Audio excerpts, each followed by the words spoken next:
Hola, mi nombre es Fabricio Mejía Madrid y esta es mi colaboración semanal para Sin embargo, que se llama esta vez AMLO en inglés. La reunión entre los presidentes de México y Estados Unidos esta semana trajo consigo varios trazos y un síntoma. Afuera del Hotel Lombardi, a solo 10 minutos a pie de la Casa Blanca, se dio el encuentro entre los mexicanos que tuvieron que irse de su país y Andrés Manuel López Obrador. Unos, los migrantes, habían tomado autobuses durante horas para saludarlo. López Obrador salió al balcón de su cuarto después de asfixiar la Cumbre de las Américas hace apenas un mes, porque Joe Biden quiso hacer de esta un acto de hegemonía continental y respaldo a su guerra comercial y militar en Ucrania. Con lágrimas en los ojos, una mexicana que tiene 27 años viviendo sin papeles en Sacramento, California, explicó: Nunca nadie había hablado por nosotros hasta que llegó este hombre. Por los testimonios de los migrantes pude deducir el primer trazo de este evento. El agradecimiento del presidente a las remesas que envían los migrantes les ha dado un lugar en la transformación obradorista. También se ubican como una fuerza política a favor de los derechos de los trabajadores migrantes y lejos de la subordinación de México ante Estados Unidos en los anteriores gobiernos, desde Miguel de la Madrid a Enrique Peña Nieto. Los que fueron a saludar desde la banqueta a López Obrador saben la diferencia que existe entre acatar los programas económicos, de seguridad, militares, de las 17 agencias de espionaje norteamericanas y llegar, como ahora, a proponer con dignidad soberana una solución basada en las debilidades del vecino del norte y en beneficio de México. Hay que recordar que venimos de una historia de sumisión tan aguda como el virtual cierre de la frontera norte por el asesinato del agente de la DEA, Kiki Camarena, a manos de la CIA y Caro Quintero en 1985. La certificación que otorgaba o negaba Estados Unidos a México desde 1986 a 2002 y que calificaba si cooperábamos o no con la lucha contra las drogas. El Plan Mérida, aquel amargo 2008 de Felipe Calderón, la introducción de 2.500 armas ilegales en la Operación Rápido y Furioso de 2006 a 2011. Pero el sometimiento vasallo se dio con bombo y platillo en 2016, cuando Enrique Peña Nieto, a instancias de Luis Videgaray, se reunió con Donald Trump, siendo apenas el candidato republicano, y después de que había llamado a los inmigrantes mexicanos violadores y criminales. Eso fue el 31 de agosto. 2 meses después, el 5 de noviembre, la senadora panista Mariana Gómez del Campo y Javier Lozano Alarcón, del partido al que estuviera afiliado en ese momento, convencieron a un grupo de legisladores para ponerse camisetas a favor de Hillary Clinton. La clase política se comportaba ya como si fueran republicanos y demócratas. Ese es el síntoma del que hablaré más adelante. No se necesita ser un genio de las relaciones bilaterales para saber la diferencia entre las visitas de López Obrador y las de sus antecesores. Él mismo lo trazó al rendirle homenaje a Franklin Delano Roosevelt y a Martin Luther King. Uno, creador del New Deal entre 1933 y 1939, tuvo una relación singular con el gobierno mexicano de Manuel Ávila Camacho. El otro, el líder pro derechos civiles de los afroamericanos, ha sido enaltecido por López Obrador por la no violencia de su movimiento democratizador. Es el principal luchador social del mundo, ha dicho, sin contar, además, que su viuda, también activista por los derechos civiles, Coretta Scott King, murió en una clínica alternativa para cáncer en Rosarito, Baja California, en 2006. Sobre Roosevelt y México hay algo más que decir. En 1942, México se comprometió a venderle en exclusiva a Estados Unidos el petróleo, acero, plomo, zinc y caucho destinado para su industria de guerra, a una costa de su propio desarrollo.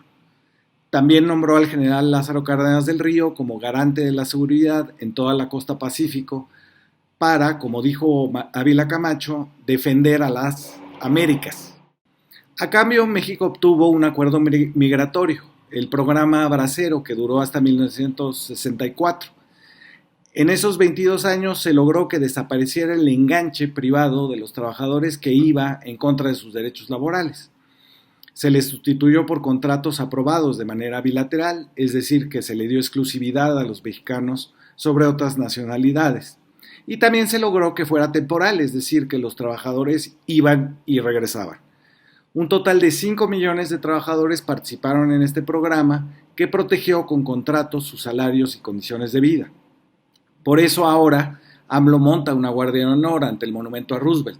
Y es ahí donde encontramos otros gestos que son más trascendentes que si lleva o no el botón de la camisa desabrochado. En 5 puntos delineó México sus propuestas a Estados Unidos para resolver 3 problemas: la inflación, el desorden migratorio y la crisis energética. Sobre la primera, la inflación, le propuso a Joe Biden eliminar aranceles y trámites de alimentos para que bajen los costos. Para la crisis energética, anunció la inversión de empresas de Estados Unidos en licuefacción de gas, fertilizantes y parques solares como el de Puerto Peñasco, Sonora, para exportarles luz a los estados del sur, Arizona, California, Nuevo México, que dependen, como ya se vio en el apagón de Texas, de las empresas privadas. A cambio, López Obrador le ofreció que puedan usar las tuberías de gas en la frontera norte y garantizar el precio de las gasolinas para los gringos que vengan a comprar. En el caso de los migrantes, esos que viajaron miles de kilómetros para irlo a saludar, propuso visas temporales a cambio de que los trabajadores le ayuden en la construcción de las obras de infraestructura que ya aprobó el Congreso norteamericano. También recomendó la regularización de los mexicanos y centroamericanos ilegales que viven sus días escondiéndose de las policías migratorias y de la posibilidad siempre presente, a toda hora, en cualquier descuido, de la deportación. Ante esto, el parsimonioso Biden contestó que le urgía ver los detalles de los 5 puntos, aunque a la provocación de López Obrador de decir que China se había convertido en la fábrica del mundo por la comodidad de los instalados ya en el bienestar, Biden respondió que Estados Unidos todavía es una potencia en producir alimentos del campo.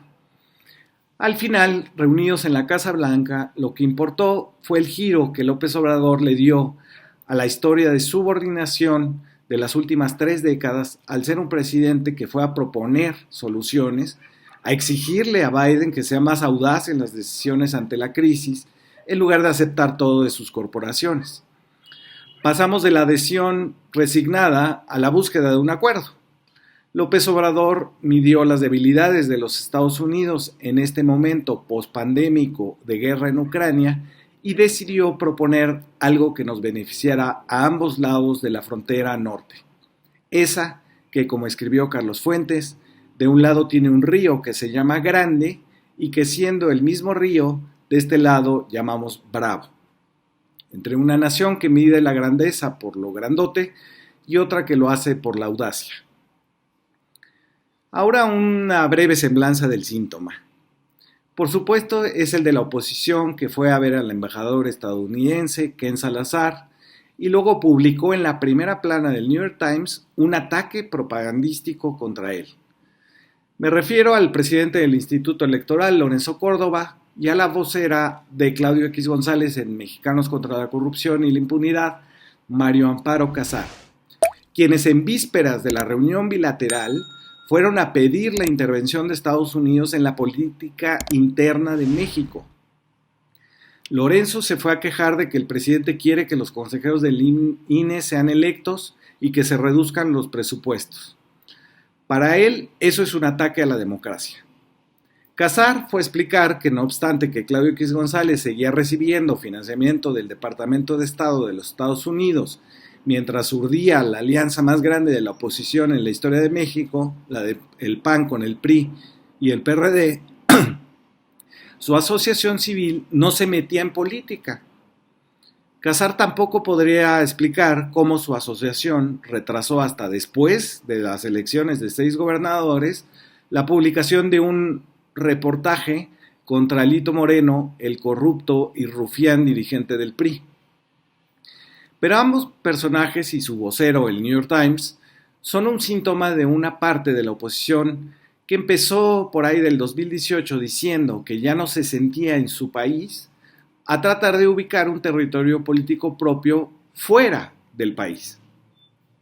Han ido a mendigar la intromisión extranjera al Departamento de Estado, a la OEA, con el rey de España, con el partido fascista Vox y sus representantes venezolanos en el Parlamento Europeo, con demócratas y republicanos.